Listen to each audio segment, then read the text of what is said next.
দেখো ঘনত্ব সমান হচ্ছে ভর বাই আয়তন। ঘনত্ব মানে হচ্ছে মাস্টার একটা কথা বলতো কি, একটা আজকে আমি প্র্যাকটিক্যাল করলাম, তো প্র্যাকটিক্যালটার প্রথমে আমি ওজন করলাম পেট্রোল, তো হয়ে গেলো 84 গ্রাম। তারপরে ওজন করলাম সরষে তেল, তো সেটা হয়ে গেলো 101 গ্রাম। তারপরে ওজন করলাম আমি পোড়া মোবিল, সেটা হয়ে গেলো আমার 97 গ্রাম। আর লাস্টে জল আমি ওজন করলাম, সেটা হয়ে গেলো 118 গ্রাম।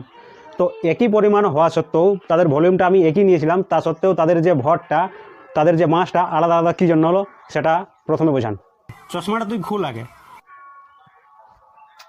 আর প্রথমে বলবো যে ক্লাসটা শেষ পর্যন্ত করবি, তারপর তো বুঝতে পারবি। যেমন এখানে ডেন্সিটি সমান ভর বাই আয়তন, এই জিনিসটা বোঝাচ্ছিলাম, তো এটা সূত্র হলো, কিন্তু এর আগে অনেক কিছু হয়ে গেছে, তোমরা সেগুলো দেখো না পুরো ভিডিওটা।